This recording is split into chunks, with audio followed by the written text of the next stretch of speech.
Hey, what's up guys? My name is Josh and today we're going to be talking about the TIN Hi-Fi T2s. Now I also have the T2 Pros and the T3s here, which I will be doing separate reviews of and a comparison between all three. So my basic thoughts on the T2 is that it's a badass little earbud at a badass little price. These run about $50, so super cheap, incredible build quality, pretty good sound, and in my testing I only found one actual flaw in the entire sound. And for the price, that's pretty impressive in my opinion. Now, before we get further into this review, I want to send a huge thank you to Israel for letting me borrow that. Israel's a friend of the, friend of mine. And so this isn't being paid, bought, or asked to say anything in particular, good or bad. So first we will start with build and comfort. And the build is awesome. It's not technically a braided cable, but it is kind of like a twisted cable. Kind of looks like a braided cable, functions like a braided cable.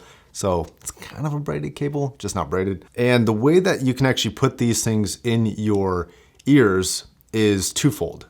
Because they don't have this stiff band like a lot of other IEMs that will wrap around your ears do, you can actually put this in a couple different ways. One is just going to be kind of the normal straight down method. The actual cable is lightweight enough to where it's actually not pulling on your actual ear. But the way that I prefer to wear it is actually looped over the ear like this and stuck in like that.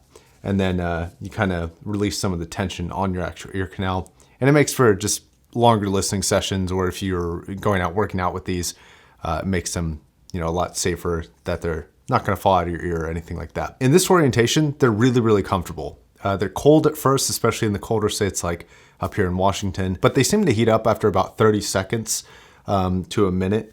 And then they're pretty much just comfortable after that. Now the actual bud part itself is pretty impressively metal, and the metal tip where the ear tips go onto is actually not super thick. So you can fit a lot of different tips on here. I've tried a few different ones, but with these I mostly prefer silicone. And overall fit and finish, I'm going to say it's probably going to work with just about everybody's ears. You'll just need to size up if you have really big ear canals. Also, what you get in the box is it actually comes with this little case. It's kind of like a hard case. You could carry this around. It's small enough to fit into a backpack or a bigger size pocket, and it will protect your headphones. So build, fit and finish. Regarding the price, for me, this is a 10 out of 10. Total steal. I think it's a great product there. So as an IEM, what do you actually need to drive these properly? And I'm pretty happy to report you can drive them off of just about anything. It's going to sound great. Ran them off my iPhone. I ran them off of Liquid Carbon X, THX 789, Topping DX7S, Sennheiser HDV 820. Lots of different amps. And the sound doesn't change all that much. So it's not a very revealing headphone in that category, but that's kind of a good thing because you can use it with really low end gear and you're still going to have a pretty good time with this headphone. What's the actual sound like? Pretty much mid forward. Like I asked over like last weekend, at least at the time of recording this, what sound signature you guys preferred, treble, mid-range, or bass forward, and overwhelmingly mid-range forward. And that's exactly what this headphone offers. It's not an extraordinarily detailed and bright headphone. It's not an extraordinarily bassy headphone. And it's not over the top in terms of mid-range forwardness, but that's definitely where the bulk of kind of the frequencies that you're going to be taking in, that's where it comes from.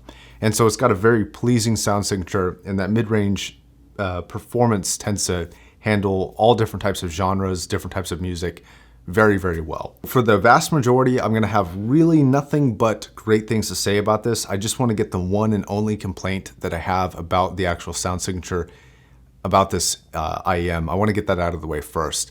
And it has to do with part of the treble region, which is going to be sibilants. So the treble response is really smooth. Even the sibilant ranges are smooth. And a lot of people, I think, associate sibilants with a lack of detail in the S range and a bright peak.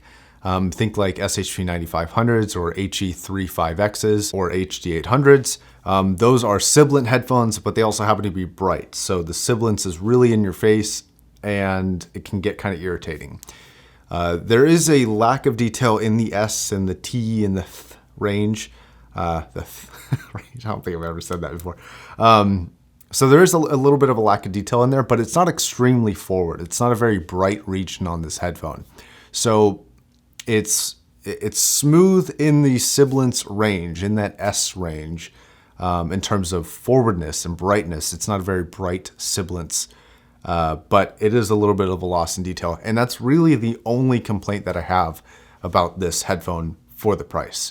All the other performing areas I think are great. The overall performance of this headphone is pretty relaxed. It's pretty chill. You can, push this thing quite hard without it ever being fatiguing or overly harsh. And it's kind of a great headphone to just listen to. Like, I know that sounds weird to say because it's like almost all the earbuds are kind of made to be listened to, but like it's really just something that you just pick it up and you're like, yeah, I want to listen to some music. And you go and listen to some music and you have a good time. It sounds simple, but it's not a technical machine and it's not a bass machine. It's just something that is pleasant to listen to. And a lot of that has to do with the treble performance. It somehow manages this weird mix of both detailed, not very forward, like it's smooth, but it's detailed. And you feel like there's some information up there, not so much in the top end. Like if you're looking for like, I don't know, 12K and above, there's not a whole lot there. There's a little bit, but not like massive amounts. So for you really critical top end listeners, this headphone probably isn't going to be the best one for you, but you get this kind of liquid top end. It's really cool to see. I listen to a lot of even high-end headphones that can't really match the level of both smoothness and detailed characteristics that this has, which is kind of odd. All right, normally we would cover mid-range, but I'll cover that in a second. We're going to talk about bass for a second. Now, bass is kind of the same way. It's pretty smooth, but it's also not extremely forward. So the bass is there. It's just not as forward as other headphones, but it's still detailed and it still gives you kind of a quote unquote neutral. I say that very hesitantly. Very neutral for like $50. Like you're not going to be expecting the most neutral thing in the world, but for $50 it's fairly neutral, and you get this great mid-range body. So the bass response, it goes pretty low, but it just doesn't hit extremely hard. It doesn't have crazy dynamics with it. So for the price, good performance. All right, so mid-range, what this thing is good at. Mid-range is excellent.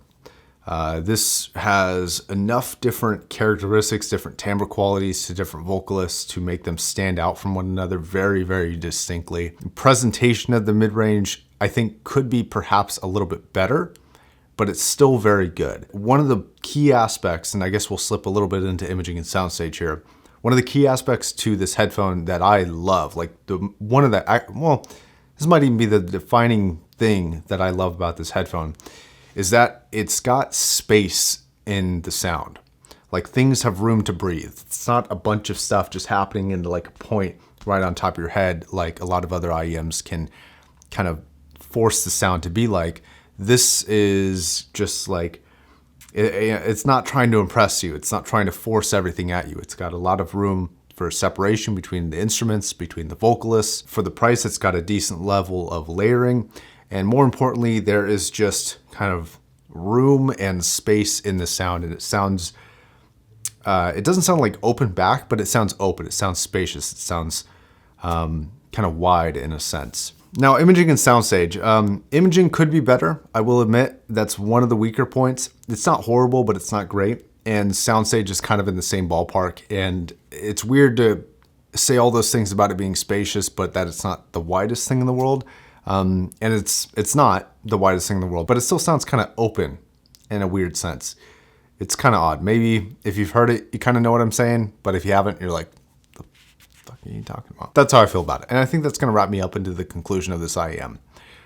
For the money, I think it's an absolute steal. The build quality, the sound delivery and how it all sounds, that open, spacious sound. The frequency range is, not the best, but it's good enough. Like it's a great, like really easy, really enjoyable IEM. It's a sound signature that I personally really enjoy, but sometimes I hesitate recommending to people in a review form. But it seems like the majority of people who I talk to, in fact, almost all of them who I talk to about the T2 seem to love it. So I feel a little bit more comfortable confidently saying like, yeah, I think most people will really enjoy this headphone, especially for 50 bucks. I think that's going to wrap it up. There's going to be links to purchase the T1, the T2 Pro, and the T3. I have them all here, and we'll be, again, reviewing all those, so subscribe if you're looking forward to those. Like the video if you like it. If you have any comments about this, if you have any questions, maybe somebody else in the community might be able to answer you if I can't, and leave those in the comment section down below, and I'll be scrolling through and keeping an eye on those as well. So yeah, I guess that's it. My name's Josh, and I butchered my outro. My name's Josh, signing off. Bye.